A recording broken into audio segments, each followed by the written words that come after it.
स्वागत है आप सभी का 5 मिनट कंसेप्ट के इस नए सीरीज़ में। ये सीरीज़ का 5th वीडियो है और इस सीरीज़ में हम लोग बहुत ही कम समय में बहुत ही अच्छे टॉपिक की ओर बात करते हैं और आपको बहुत सारी नई कंसेप्ट सिखाते हैं। आज का वीडियो काफ़ी ज़्यादा इंटरेस्टिंग होने वाला है। ये टॉपिक आपने ही हमें सजेस्ट किया था कि बताइए ये जो रेलवे ट्रैक्शन सिस्टम में जो OHE लाइन होता है, ओवरहेड लाइन, यहाँ पे 25 किलो वोल्ट में ही पावर को हम क्यों ट्रांसमिट करते हैं, क्यों भेजते हैं। अगर आपको नहीं पता है तो हम बता दें, हम ट्रेन से रिलेटेड काफ़ी सारी वीडियोस हमने बनाई हैं। वहाँ पे काफ़ी सारी आपको जो है इन्फॉर्मेशन दिया है कि ट्रेन कितने प्रकार का होता है, इसमें कितने प्रकार का इंजन हम यूज़ में लेते हैं, कितने प्रकार का जो है मोटर्स होते हैं और इसकी स्पीड को कैसे कंट्रोल किया जाता है, इसकी ब्रेक कैसे काम करती है और भी बहुत सारे टॉपिक के ऊपर हमने बात किया है। तो आपको इतना पता होगा कि फ़िलहाल जो है हम 2 प्रकार का इंजन यूज़ में लेते हैं, एक इलेक्ट्रिक लोकोमोटिव और डीजल लोकोमोटिव। जो इलेक्ट्रिक लोकोमोटिव होता है उसको पावर हम ऊपर ओवरहेड लाइन से देते हैं। तो ये जो ओवरहेड लाइन है, यहाँ पे मैंने आपको बताया था कि 25 किलो वोल्ट में पावर ट्रांसमिट किया जाता है, मतलब होता है, तो वहाँ से हम पावर को लेते हैं। और आपको ये भी पता होगा कि मोटर को चलाने के लिए इतने हाई वोल्टेज का रिक्वायरमेंट नहीं होता है। इस वजह से जो है हमने ट्रांसफार्मर लगा रखा है कि उस हाई वोल्टेज को रिड्यूस करे, फिर उसके बाद पावर को भेजे। तो भाई जब इतने हाई वोल्टेज का रिक्वायरमेंट ही नहीं है तो इतने हाई वोल्टेज में पावर को भेज क्यों रहे हैं? सवाल बड़ा ही मज़ेदार है। जितना ज़रूरत था हम उतना ही भेजते हैं, बेकार में हमें ट्रांसफार्मर भी लगाना नहीं पड़ता। अच्छा चलिए मान लेते हैं कि कोई ना कोई फ़ायदा होगा हाई वोल्टेज का। तो हाई वोल्टेज का अगर फ़ायदा है तो 25 किलो वोल्ट ही क्यों, उससे ज़्यादा भी तो यूज़ कर सकते थे। 33 किलो वोल्ट भी है, 66 किलो वोल्ट भी है, उससे ज़्यादा क्यों नहीं यूज़ किया। अगर आपको नहीं पता हम बता दें कि 25 सिर्फ हमारे भारत में नहीं, ये यूनिवर्सली एक्सेप्टेड वोल्टेज स्टैंडर्ड है। ऑलमोस्ट हर एक जगह जो है इसी स्टैंडर्ड को यूज़ में लेते हैं। तो आज इस वीडियो में हम लोग इसी के बारे में बात करने वाले हैं कि क्यों, आखिरकार क्यों 25 किलो वोल्ट ही क्यों। तो इस वीडियो को पूरा देखिएगा, आपको कुछ नया तो क्या बहुत कुछ सीखने मिलने वाला है। अच्छा पहले ये जान लीजिए, इस वायर में, इस कंडक्टर में हमारी बिजली, इलेक्ट्रिसिटी आती कहाँ से। तो इसके लिए हम लोग ने अलग से कोई जनरेटर नहीं बनाया है। हमने जो है कोई पावर प्लांट हमारा नहीं होता है। जो ग्रिड, इलेक्ट्रिकल ग्रिड होता है, जो जनरेटिंग स्टेशन होते हैं, सारे जनरेटिंग स्टेशन जो बिजली बनाती है और टोटल बिजली बनाती है, उसका ही कुछ परसेंट जो है इस ट्रैक्शन पर्पज़ के लिए हम यूज़ में लेते हैं। आपको पता है कि बिजली हम कहाँ कहाँ यूज़ में लेते हैं। हमारे घरों में भी यूज़ होता है, ट्रैक्शन पर्पज़ के लिए यूज़ होता है, एग्रीकल्चर, इंडस्ट्री और भी बहुत सारे जगह यूज़ होता है। मैं स्टैटिस्टिक दे दूंगा आपको, एक रफ स्टैटिस्टिक। तो आपको ये पता होगा कि मैंने आपको बताया था, ये जो इलेक्ट्रिसिटी बनाने के बाद जनरेटिंग स्टेशन में हम इसको अपने घरों तक भेजते हैं या कहीं भी जाता है तो ट्रांसमिशन लाइन, डिस्ट्रीब्यूशन लाइन होते हुए जाता है। तो इस ट्रांसमिशन लाइन में हम पावर को काफ़ी हाई वोल्टेज में ट्रांसमिट करते हैं। इसके पीछे बहुत सारी रीज़न है। जैसे हमारा सिस्टम काफ़ी ज़्यादा एफिशिएंट हो जाता है और इकोनॉमिकल भी काफ़ी ज़्यादा होता है। कैसे ये सारी चीज़ें होती है मैं आपको एकदम डिटेल में बताऊँगा, इसके लिए घबराने वाली बात नहीं है। पर वहाँ पे हमारे डिफरेंट वोल्टेज लेवल होता है। अगर आपको याद होगा तो मैंने आपको बताया था कि 400 किलो वोल्ट में जो है पावर को ट्रांसमिट करते हैं। ये डिपेंड करता है कि हमारा कितने दूर हमें पावर को ट्रांसमिट करना है। बहुत ज़्यादा दूर करना है अगर पावर को भेजना है तो हम हाई वोल्टेज, बहुत हाई वोल्टेज में ट्रांसमिट करेंगे। 765 किलो वोल्ट में ट्रांसमिट करेंगे, 400 में करेंगे, 220 में करेंगे, 132 में करेंगे, 66, 33, 11। तो हमारे पास डिफरेंट वोल्टेज लेवल है। पर इस ट्रैक्शन पर्पज़ के लिए इस ओवरहेड लाइन में सिर्फ 25 किलो वोल्ट ही मेंटेन करके हम रखते हैं। तो पहले हम ये जान लेते हैं कि हाई वोल्टेज में ही हम पावर को क्यों ट्रांसमिट करते हैं, उसको हम समझ लेते हैं। फिर उसके बाद जो है 25 ही क्यों यूज़ करते हैं ये समझेंगे।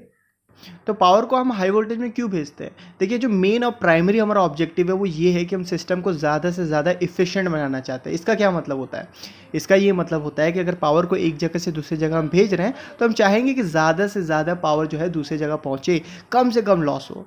अब ये लॉस, अब देखिए इस लॉस को हम ट्रांसमिशन लॉस बोलते हैं, जो हमारे ट्रांसमिट होते हुए हमारा लॉस हो जाता है। ये कई प्रकार का हो सकता है, उसमें से जो मेजर कंट्रीब्यूशन है वो ओहमिक लॉस का है, जिसे हम कैलकुलेट कर सकते हैं I/R से। अब देखिए इस फॉर्मूला को आप देखिए और इसे अच्छे से समझने की कोशिश कीजिए कि लॉस किस पे डिपेंड कर रहा है। लॉस हमारा डिपेंड कर रहा है रेजिस्टेंस के ऊपर और हमारी करंट के ऊपर, यानी कि जितना ज़्यादा करंट होगा उतना ज़्यादा हमारा लॉस होगा। अब रेजिस्टेंस तो हमारा फिक्स हो गया, हमने जिस समय टावर वगैरह बनाया, जिस समय कंडक्टर हमने लगाया, उस समय जो हमने लगाया वो तो हो गया, मोरलेस हमारा सेम होने वाला है। पर हम चेंज किसको कर सकते हैं, हम चेंज कर सकते हैं करंट को। यानी कि अब जो है हमारा ओहमिक लॉस वो डिपेंड करता है करंट के वैल्यू पे। इसको ज़्यादा करेंगे, करंट अगर ज़्यादा रहेगा तो लॉस ज़्यादा होगा, करंट हमारा कम रहेगा तो लॉस कम होगा।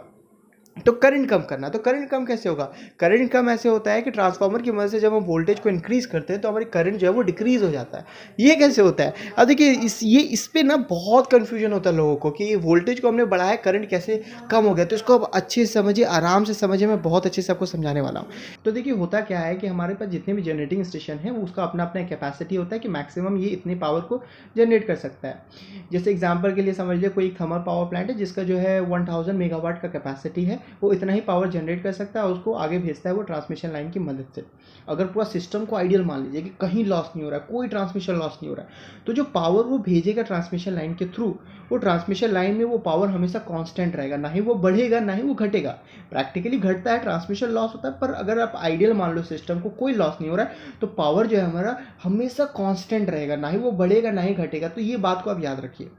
तो ये पावर हमें किस फॉर्म में देखने मिलता है? पावर जो है हमें वोल्टेज और करंट के फॉर्म में हमें देखने मिलता है। ये इक्वेशन से भी आप समझ सकते हो, P = V × I cos phi होता है। तो ये जो cos phi है, cos phi क्या है? ये पावर फैक्टर है। पावर फैक्टर को हम मेंटेन करके रखने की कोशिश करते हैं, बहुत सारे कैपेसिटर बैंक वगैरह लगा के रखते हैं। आप इजी के लिए समझ लो कि P = V × I होता है, इसको अच्छे से समझ पाओगे। तो यहाँ पे देख पा रहे हैं कि जो पावर है उसके इक्वेशन में से वोल्टेज और करंट है।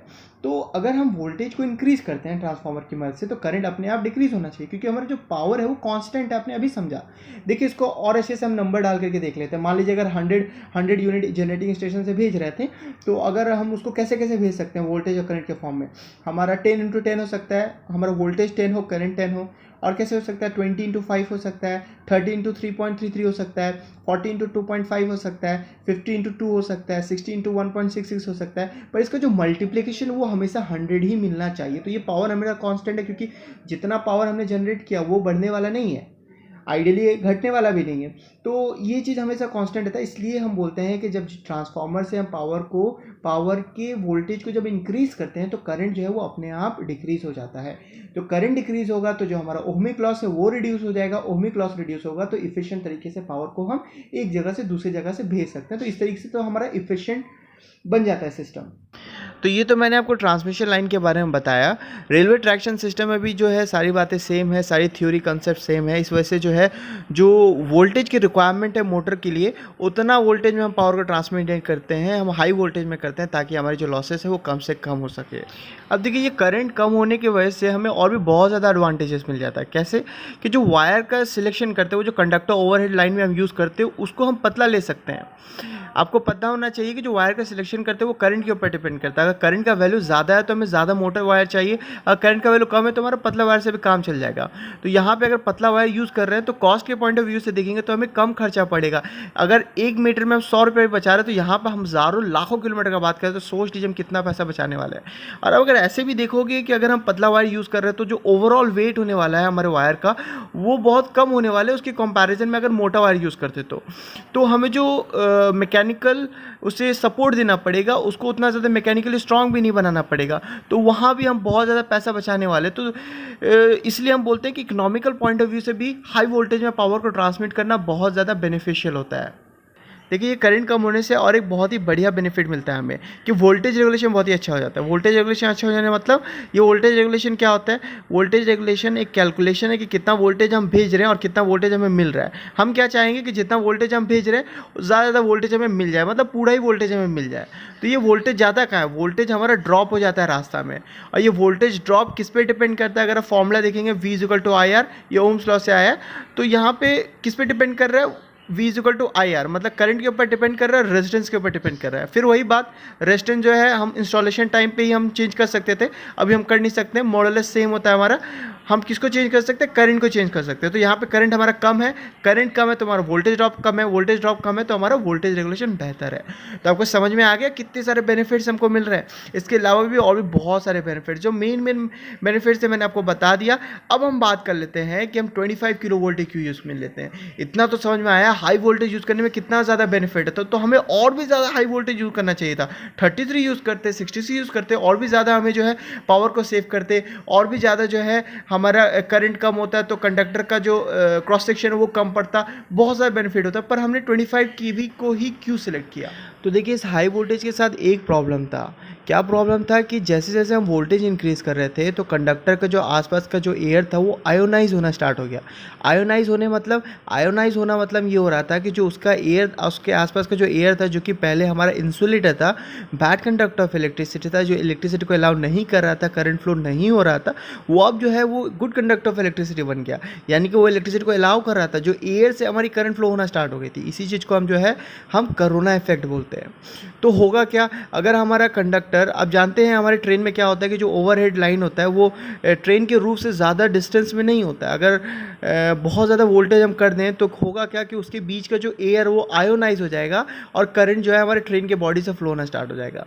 इसी वजह से ये बहुत ज़रूरी होता है कि वोल्टेज के हिसाब से हम एक प्रॉपर डिस्टेंस में उसको रखें ताकि ये जो चीज़ है वो ना हो। इसी को हम टेक्निकली बोलते हैं इलेक्ट्रिकल एयर क्लियरेंस। और यहाँ पे हमारे पास लिमिटेशन है कि हम बहुत ज़्यादा इसको ऊपर में नहीं रख सकते। बहुत ज़्यादा ऊपर रख देंगे तो होगा क्या, हमारा टनल वगैरह में प्रॉब्लम हो जाएगा। और ये चीज़ आपने नोटिस भी क्या होगा कि जो हमारा ट्रांसमिशन लाइन होता है, हाई वोल्टेज ट्रांसमिशन लाइन होता है, जनरली उसके टावर बहुत बड़े बड़े होते हैं, बहुत ऊंचे में हमारा कंडक्टर होता है। और जो नॉर्मल हमारा छोटा लो वोल्टेज ट्रांसमिशन या डिस्ट्रीब्यूशन लाइन होता है उसका जो टावर आपने देखा होगा छोटा छोटा होता है। तो आपको समझ में आ गया कि क्यों हम 25 किलो वोल्ट यूज़ में लेते हैं। देखिए, किसी भी चीज़ का अगर सिलेक्शन किया जाता है, एकदम प्रॉपर एनालिसिस किया जाता है, कॉस्ट एनालिसिस किया जाता है कि हमें कितना जो है पैसा, कितना हमारा बचत होगा, कितना हमें एक्स्ट्रा लगाना पड़ेगा, उस हिसाब से जो है हम लोग पूरा एनालिसिस करने के बाद हम डिसाइड करते हैं कि हमें कौन सा सिलेक्ट करना बेहतर होगा। और 25 वोल्ट हमें सबसे बेहतर लगा और हमारे भारत में नहीं, ऑलमोस्ट हर एक जगह पूरे वर्ल्ड वाइड जो है इसी स्टैंडर्ड को फॉलो किया जाता है। तो उम्मीद है आपको वीडियो पसंद आया होगा। अगर वीडियो पसंद आया तो इसे लाइक करके बताएं और नेक्स्ट कौन सा वीडियो देखना चाहते हैं मुझे कमेंट सेक्शन में बताएं। अगर हमसे जुड़े रहना चाहते हैं तो हमें सब्सक्राइब करके बेल आइकन को ज़रूर प्रेस करें ताकि आने वाले हर एक वीडियो का नोटिफिकेशन आप तक पहुँच जाए। मिलते हैं ऐसे किसी वीडियो में। Till then take care, bye bye.